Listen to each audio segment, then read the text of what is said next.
Okay. In this one, I'm going to be going over real short and simple about photography and how methods I use to present my tattoos. Presentation is everything, and I see a lot of tattoo artists make this mistake is they don't put a lot of effort into their photos.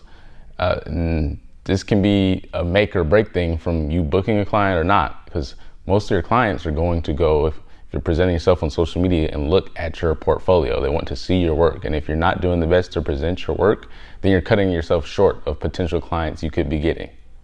Okay, so subject one is going to be the biggest issue that I dealt with for the longest until I figured this out: removing glare. You want to remove glare from your photos, finding that angle that you're trying to get in there so you can actually see the tattoo past the glare is one of the biggest things that tattoo artists need to overcome. So I'm going to show you this trick that really changed the game for me. Okay guys, so this is a Sony A6400. This is a very versatile camera. You can buy these for about, I got this refurbished for $1,200. You want to invest into a good camera. It's going to really separate your work as far as presentation because it gives you a nice advantage. So that investment definitely pays off. Now, the key thing about what we're talking about is removing the glare is this right here. This is the CPL filter. Now, what this does is remove glare from polarized light.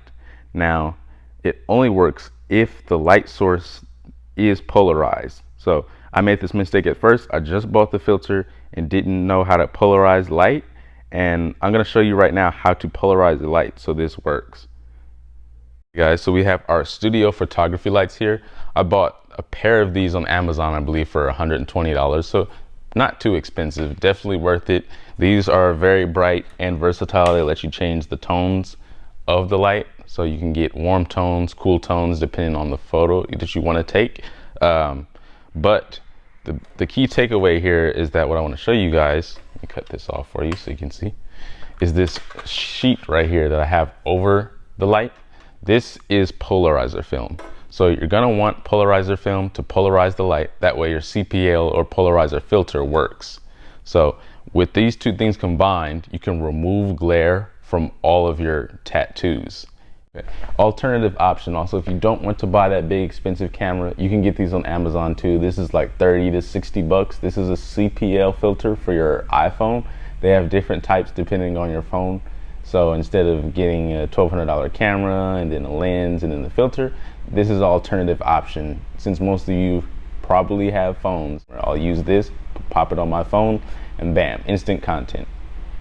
And see here in Exhibit A, typically when you finish a tattoo, it's gonna be shiny, oily, or moist and whatnot, and you have all that glare and you can't really see your work. So we're gonna go ahead and add the CPL filter,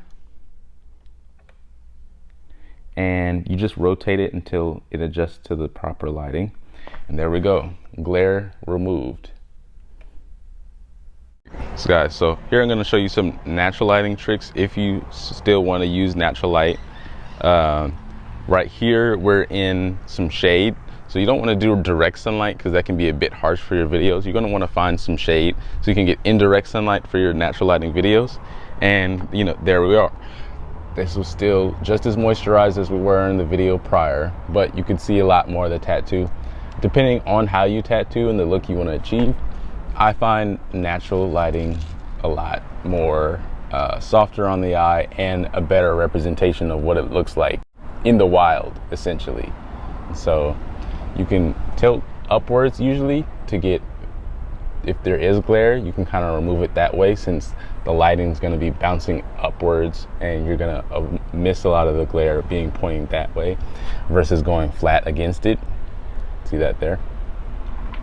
So that's a good trick. I usually take those upward shots that way so you can see the tattoo. Even if there is glare, you won't see much of it. Okay guys, so now I'm going to be going over backgrounds. This is a more advanced side of things, but it's a nice attention to detail that will really take your photos to the next level, at least in my personal opinion.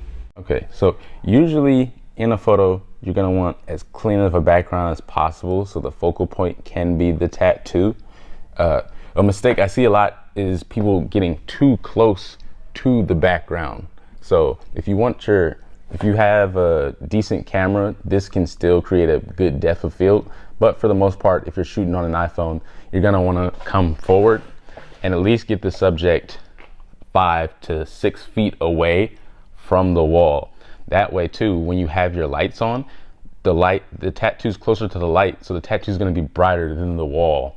Because what can happen too is that in your photo, if you're too close to the wall, you're gonna throw off your white balance due to the fact that the wall is reflecting a lot more light than your client's skin, seeing as it's lighter.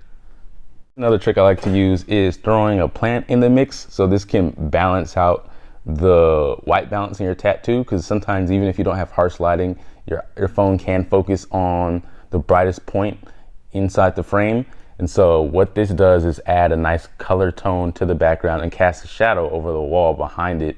So therefore it'll bring more attention to this. Now, same thing with this. You don't want to be too close to the plant. You can try and come at about 6 feet away from it and then catch it in the background.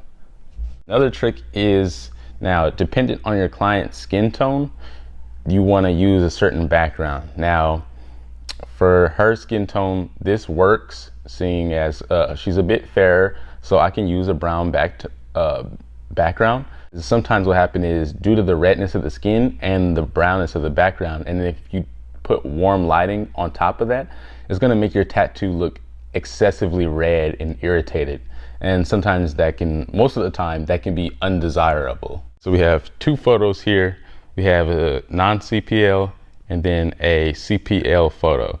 Now, you don't need really expensive editing software to make your photos look good. Usually I just use the iPhone, but what you're gonna wanna do is you're gonna go and hit edit, and this depends on the light. Now, when you take this natural lighting one, you don't usually need to do any adjusting to the brightness, because I recognize sometimes iPhones will take away from the tones that are on your tattoo in reality. So sometimes I bring the brightness down a little bit.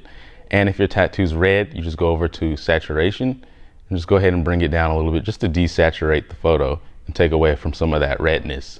Then if you really want to spice things up, and I like going to black point and lowering that, so that way there's a nice white sheet over the entire photo that it seems like, and that kind of can create a consistent look for all your photos, so they all tie together no matter the tattoo.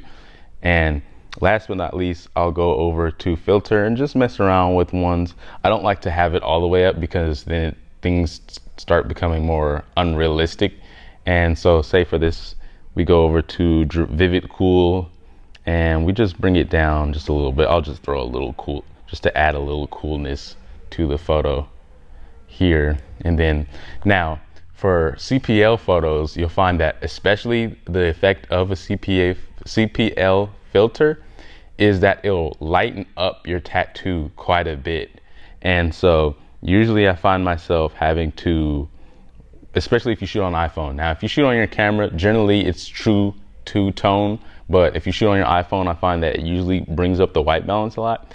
And I find myself kind of darkening the photo quite a bit to make it relatable to the tone that it is when seen by the naked eye. But usually once you do this, it'll kind of exaggerate the warmth of the photo when you darken that. So I usually end up taking down and desaturating a bit, so that way it's not as harsh. Okay, so I'm going to talk about some of the more of the negative side effects of a CPL filter, more or less negative, depends on how you view it. Apart from brightening your tattoos a lot, what it does, it exposes every bit of your tattoo. So you will see every line, every dot, every imperfection.